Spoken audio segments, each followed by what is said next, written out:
Good afternoon, everyone. I'm Gary Summers, and welcome to the audio edition of Mind, Body, Soul. We all fall victim to the comparison and perfection trap, yet we continue to look in the wrong places for success. The greatest human need is success and acceptance. The greatest fear is failure and rejection. It is difficult to become the best version of yourself when you continue to look outward for answers. The results can be toxic for anyone who decides to go down this road. Today we have assembled a group of experts who are entrepreneurs, moms, wives, partners.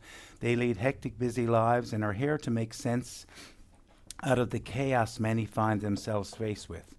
Never being good enough. We have Lisa Shepherd of Lisa Shepherd Fitness, mother of four with a thriving online fitness business, as well as a new venture, Open Minds, Happy Hearts. She hasn't really decided the name she's going to call it yet. Dr. Brenda Kelleher-Floyd, who has a PhD in governance and helps her clients deal with difficult people, and psychotherapist Nancy Leaf, specializing in addictions and mental health. So good afternoon, ladies. Hello, hello. Hello. And I help people with issues like stop smoking, lose weight, dealing with phobias. When I drill down, a common thread that I find 99% of people have is insecurity. So, ladies, let's go around the table and I'd like to get each of your input onto why we struggle with insecurity and what do you think triggers it, Lisa?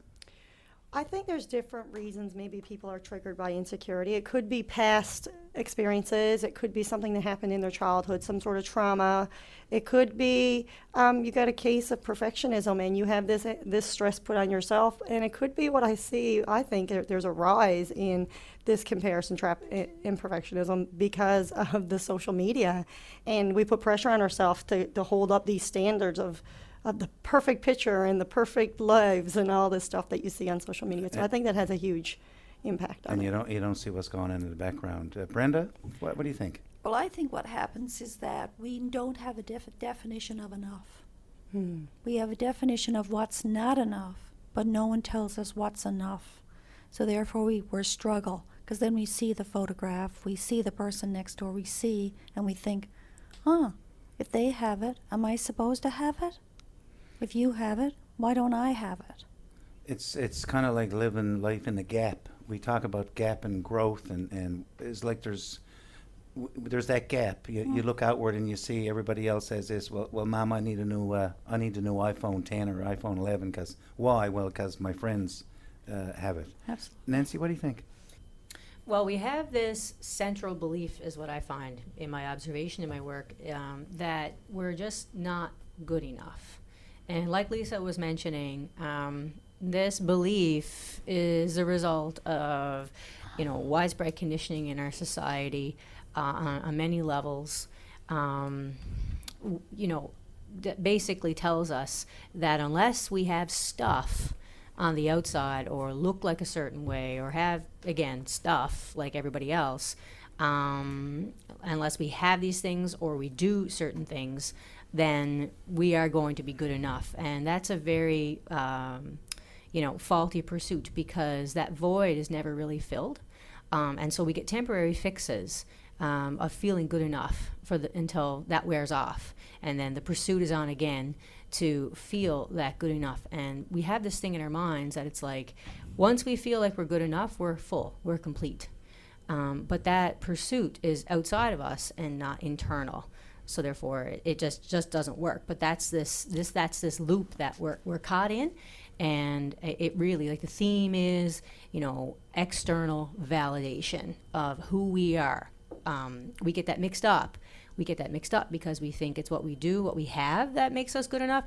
But what that stuff on the outside will never validate who we are essentially to our core. But that's what we're looking for. We just get it confused. That's all.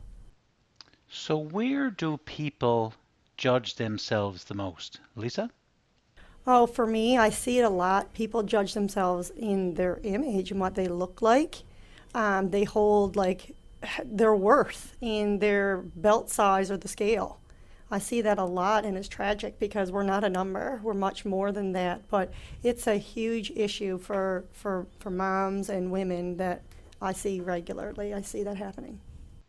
Brenda, how do you feel about it? For me, it's whether you're living up to the story. For example, I grew up with the story, you go to school, you graduate, you go to post-secondary, you get married, you have kids, and you do your work, you get a pension, and you die. So if you don't live up to that story, then you're always comparing yourself to someone who you think is living up to that story. And then you begin to feel like a deficit, you feel less than. And I think we become very jealous. If you're married and I'm not, then I think you have everything. Whereas you're looking at me and thinking, oh, at least she doesn't have to go home, cook dinner. At least she doesn't have to cater to someone else. So we're always jealous of what we don't have rather than falling into the pool of gratitude and appreciating what we do have. And when we focus on what we don't have, obviously you're getting more of what you don't have. Absolutely. And that becomes the problem, isn't it? Mm-hmm. Yes, of course, the grass is always greener on the other side. Nancy, what are your feelings on this? Where do people judge themselves the most? Well, I totally agree with both Lisa and Brenda in the sense of, image and story become ways that we find ourselves judging ourselves and comparing. For me, another thing that I see is happiness, this notion that, we need to look a certain way, have a certain aesthetic to our lives, status, relationships, weight, all these things, all these criterion. But even down on a subtle level of how we present ourselves, it's like I see sometimes, and it's so strange, like, no judgment, but I just notice it, where it's like, if someone doesn't appear to be bright and a shiny, happy person, like there's something wrong with them. But yeah, like there's this thing, and it's almost like if I don't know if anybody, I was born in '82, so I remember REM in the '90s and that song "Happy Shiny People." I'll never forget that. That's my baseline of sort of understanding, this notion, because the song is about, like, it's satirical in nature, that these people going around that are presenting themselves, that, I'm going to present this aura of everything's fine, I've got it, I'm great, woohoo, life. And, like as though that's an impenetrable force shield where people can't see through that. But if I present that and people buy it, I must be okay. And, people won't see anything that I'm dealing with. And that makes me powerful and successful, that I'm happy, right? But it's an interesting notion, because it's a mask in many ways. You see celebrities who show themselves with no makeup. Mm-hmm. Yeah. It's almost relieving, isn't it, to be able to lean on somebody, to be able to just let it go, and trying to hold up that, you got to compare yourself with somebody else, and that.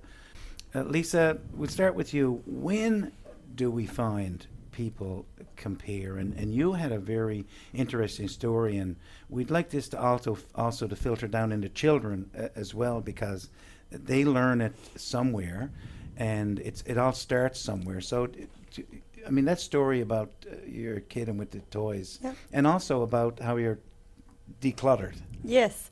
I think it starts at a young age, but I also think maybe because of our own insecurities and, as moms and women, we're trapped in this comparison trap. It flows over into the kids' lives, and you can see it in young children these days. They're comparing about how many toys they have. They're comparing about what kind of iPhones they got, what kind of clothes they wear. Are you wearing the cool high-top sneakers? And, I can't buy them from Walmart because, God forbid.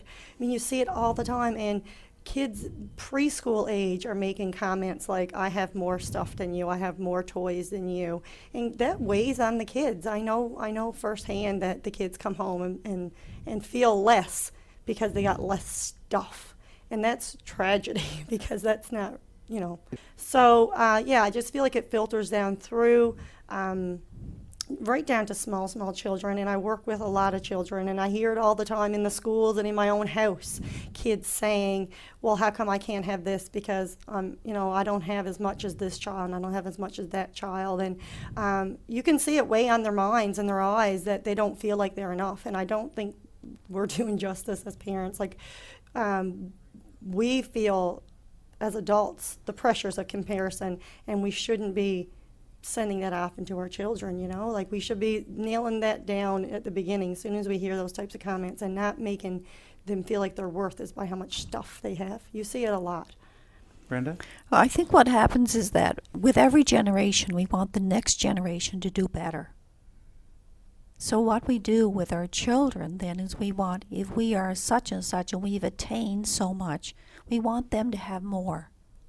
And we forget that more has to have a ceiling. Like, what's the ceiling on more? When does more become sufficient? When will I be proud of you? And children, therefore, can't identify, will my mom and dad be proud of me if I get a B? Will my mom and dad be proud of me if I'm first in the class? Will my mom and dad be proud of me if I make the hockey team and get sent off on a scholarship? Or can I just be a good hockey player? So what happens is, because each generation wants more for their children, we don't stop to say, okay, what damage can that do? Can more be based on your specific talents, your specific skills? Because I'm an engineer doesn't mean my child has to be an engineer. Because I'm a doctor doesn't mean my child has to be one. So how do my children know that they're good enough, they're special enough, that they can develop their own skills, their own talents, their own abilities, and we'll love them just for that? Carol Dweck wrote a book called Psychology of Success, and she talks about a fixed mindset and a growth mindset, and she talks about how we as parents, we always compare our kids to other kids, and you need to be first in class, and you need to be good at this, and you need to be the best hockey player, instead of focusing on work ethic. Instead of focusing on, well, how hard did you work? And maybe that B is if you worked really hard, and gave it your all, then that B is good enough for me, and it should be good enough for you. Nancy, what do you think about this win? For me, kind of, I see it in all the other ways that we've been talking about it. This is such a multi-layered issue, right? It's a societal issue, it's a familial issue, it's a marital issue, and it's also an issue that goes on psychically within ourselves. Like, there's a process where there's one moment where we are looking outside and we're measuring ourselves up, and we leave ourselves to latch on to that. It's a moment of us abandoning our intrinsic selves, like our intrinsic worth to ourselves. And so I would say, just to offer something to add to the discussion, that's when it is. It's this moment where we disconnect from who we are on a core level. And then we latch. And this is done unconsciously. We don't intend to say, hey, today's a good day to abandon myself and reinforce this negative self-esteem thing that I've got going on. I can't wait to do that. It's 6:30 a.m. Let's bring it. We don't do that. Yeah. It's a very unconscious, reinforced, well-trodden path that we do, unintentionally. And that can be reversed, absolutely. Well, it's really about finding your authentic self. Who are you really at your core? Well, if you stripped everything away, because the Buddhists would say that you should be okay with, you should be okay with losing everything that you have, and just to get in touch with your core authentic self. If you took everything away, everything that you had, all your possessions, everything, who are you? Mm-hmm. Who really are you as a core? To take all those attachments away, and who would you be as a core? Lisa, I have a really good example of this, actually, and I'm going to tell a story again. You are really good at stories. Getting back to the whole comparison thing with the kids and the toys and all this stuff, like, it drives me nuts, right? I don't like having a lot of stuff in the house. For one, I can't keep it tidy. So when you see my house on Instagram and everything else, is usually dirt and toys, not dirt, but I pull the couch out every now and then, and So anyways, the other day my kid came home and he was like, I don't have as many toys as this other person. And I was thinking, well, that's not important. And my whole time before all this was thinking we need less stuff. I was planning a huge declutter. Little did he know. So anyways, that's exactly what I did. I had a conversation with my husband. I was like, I think we need less stuff. Like the kids don't know how to just be and be in their own. So I cleared everything out of the house and, you know, kept the things that triggered their minds, like blocks and Play-Doh and crafts and things like that. But I got rid of a lot of the stuff. And now my kids, they play outside. I mean, they did before anyways, but that's just more the mindset I had. Like, get rid of the stuff. Like, why do they need the stuff? And it's so... they have like they hold their value in the stuff, and I see a huge difference in them. Actually, I feel like they're playing better, and I just was like, yep, it's bulk garbage day today. It's a perfect day to get it out of here. And that's what we did. And they took part in the decluttering, and we explained, like, I was like, you don't need this, and we just got rid of it. Brenda, you had a good story about in an airport. Yeah, Did you want to share that story? well, I think there's two things we need to pick up on. You notice that you just decluttered, so your children saw that example. What about the children where the parents didn't achieve in their lifetime and now pressure the children to achieve what they didn't achieve? That's what we see, isn't it? Yes, we absolutely. We see that suicide happening, people feel pressured. So I think that's interesting. Also, we have to identify in our children, back to what you said, Gary, that you are enough, just as you are, just for being. You are enough. You may have personality flaws, but we can deal with those. But you are enough. I was telling the group earlier, I was in an airport recently. I've been away speaking at a conference, and a lady came by to plug in her phone, and, well, we were just chatting. And a little girl came by, and she looked at me, and she was dancing around, hopping around. She said, "Are you important?" And I said, "Everybody's important." "No," she said, "are you important?" And I said, "No, more important than everybody here." And I said, "You're important, I'm important." And I said, "You know, your grandmother's important, we're all important." "No," she said, "we're not all important." And I said, "No." She said, "No, my mommy's important because she works all the time. My daddy's not important because he only looks after us." And I thought to myself, oh dear. So I stopped and I said, "I don't think so." I said, "We're all important." So I said to her, like, the lady who's checking us in, she's really important because without her we can't get on the plane.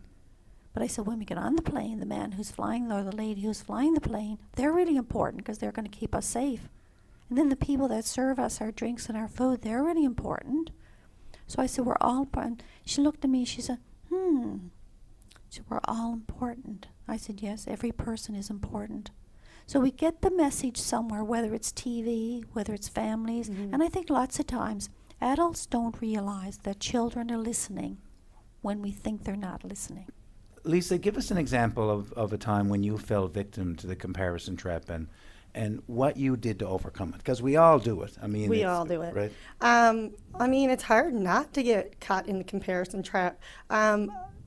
I just was saying earlier before the break about the whole couch and pulling the couch out and there being a village of dust elephants living underneath my couch. I mean, you, as a parent, as a mother, like I have myself held up like we need to have a super clean house. We can't have dirt under the couch. When I pulled my couch out, I'm pretty sure snack time could have happened at that moment. There was so much stuff under there.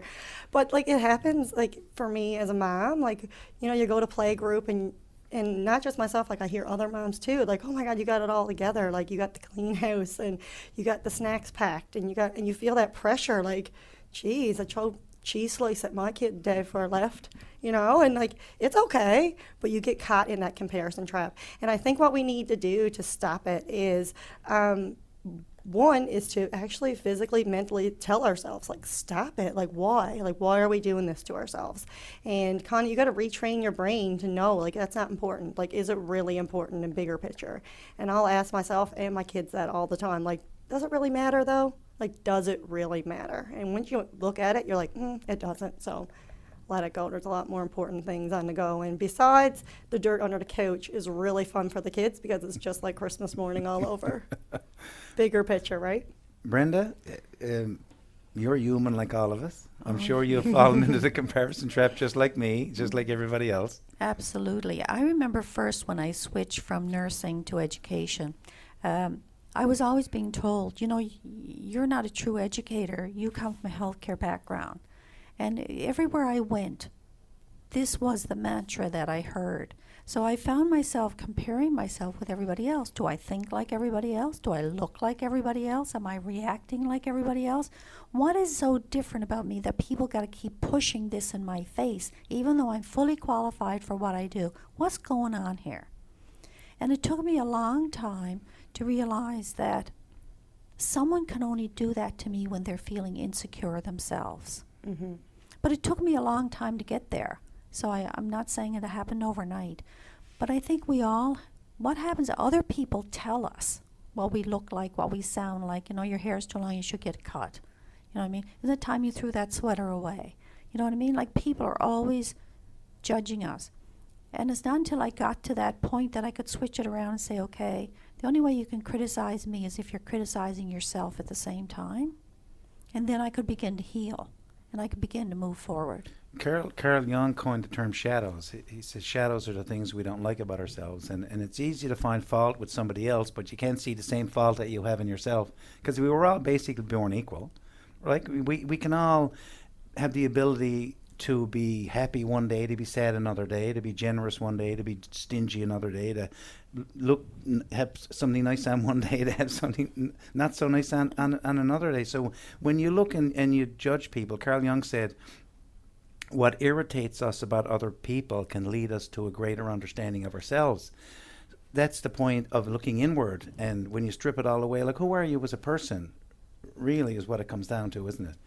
Nancy, I'm sure you've fallen to the comparison trap, because you're a human just like everybody else. All the time. I was just sitting there, as I was hearing Lisa and Brenda talking, just like, what one should I pick? Like, the one from last night, or Yeah. yeah, like the biggest one I think that stands out for me. I just came back from Alberta last year, so I was away in pursuit of, post-secondary education in addiction and mental health and shamanic healing. And so early on in my career of training, I totally fell in love with addiction and mental health academia. My professors, are still today, like 13, 14 years later, huge mentors to me. And, I really felt like when I was out there that there was this part of me that related to the world and understood the world, that was seen because other people were coming from the same sort of background, and provided a language to me that, explained all the way that I saw the world. So, it was very vital and crucial in my development. And so, I wanted to be like them. I wanted to emulate them. I thought to myself, the best thing I could ever do would be to be an instructor at the university. Like, man, if I ever got there, I would be the ultimate, that's the actualization for me, right? Self-actualization. Yeah. That's the pinnacle. Right? So total, status, that's a way that we all compare ourselves to, in many ways, but that was a status trap that I got into. And so I worked my butt off to get to that point, and I did. I ended up working at university, and in a full instructor role. I had been working there in the counseling labs for many years, but I had an office there. Oh my God, I felt on top of the world, and it was the worst experience of my life. Like, it was terrible, and I learned a lot. That I am not meant to be in academia. Sure, I enjoy it. Sure, I'm reading 5 books at the same time on these things all the time, but I'm meant to be a healer. And, there's parts of me inside that has the ability to have empathy for people and no judgment and no preference for any. I say to my clients all the time, I don't care how you come in. You can come in on top of the world, you can come in on the bottom. Like, I'll take you any old way, I always say, And so just that there's parts of me that's what I'm meant to do, is to heal. And that's good enough. That's good enough. Whether I'm talking to someone on the bus or I'm in a session, it doesn't matter how it comes out, that part of me, as long as I'm aligned with that part and connected to that part, that fills me with, my own, it brings life into me, it fills me up. That, as long as that's activated and moving and flowing, that is good enough. Yeah, so it's kind of like getting in touch with your purpose, isn't it? Oh, Like your yeah. purpose. you know? Yeah. So Lisa, one more go around, I guess, and I'll start with you. So how do we stop comparing ourselves? And I know you mentioned the fact that it really doesn't matter, does it?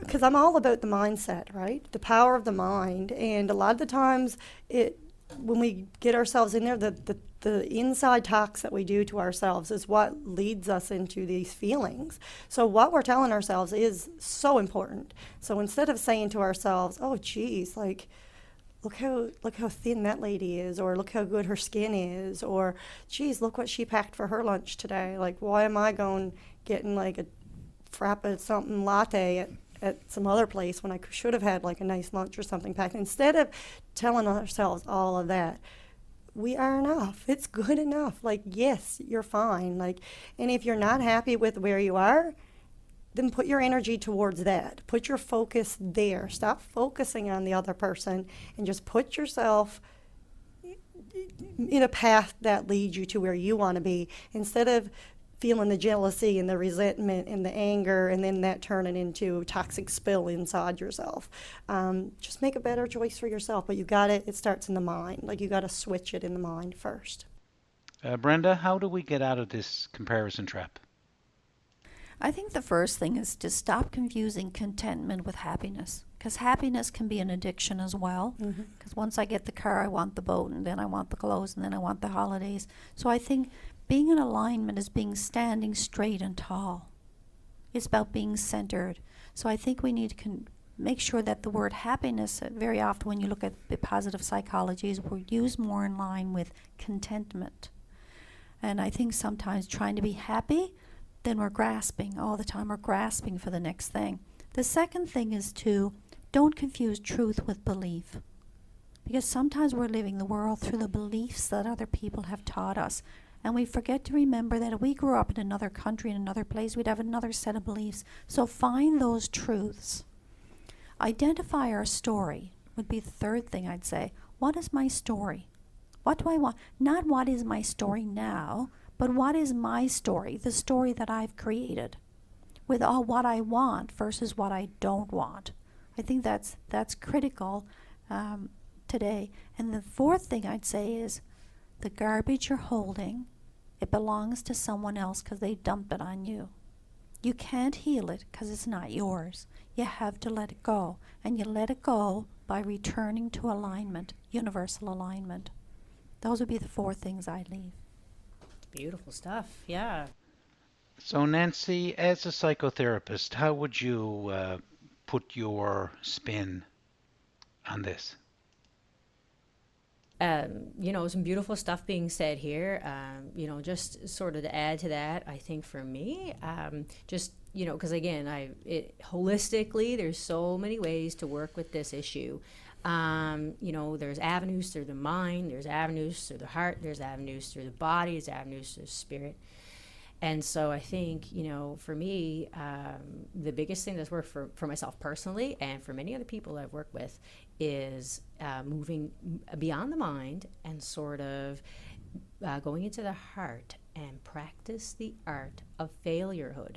Failing is so good for you, right? Now, I mean like a calculated risk failure. Like, I don't mean going out and destroying your life or anything, but, allow yourself to fail and be okay with it. And part of that is literally feeling the physiological reaction that you have when you don't feel like you did good enough, like you feel like you failed or whatever. And you really feel that in your body. Feel the shame that you may feel in the heart.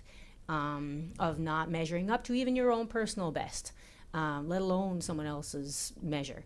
And then watch what happens in the mind. Watch what happens to the mind. All the chatter, how much you get preoccupied, fixated, what you should have done, what the other person did next to you. And then spiritually, where does that leave you in terms of feeling connected to yourself? That's a multi-dimensional sort of like holistic way to sort of pinpoint and work with, this preoccupation that many of us have with comparison and perfectionism. Swan dive yourself, take a deep dive off, and be in failurehood and begin to develop a tolerance to failurehood. That doesn't mean that you're going to tip over on the other side and never do anything good again or want to ever grow and develop your skills or as a person. That does not mean that. It just means that when you do fail, because it's not about if, it's when, you know, Be okay with that. you're going to be okay, and you probably can bounce back, you know, without getting into, you know, because mental health ties into all this, anxiety and depression, things like that. And so, you know, that it's a very constructive way to deconstruct the reaction that we have on a holistic level that goes on when we don't feel like we are measuring up or not good enough. Yeah, great conversation, ladies. Thank you, Lisa Shepard, Brenda Keller-Herflight, and Nancy Leaf. That's it for this week, everybody. I'll be back next week with another interesting guest.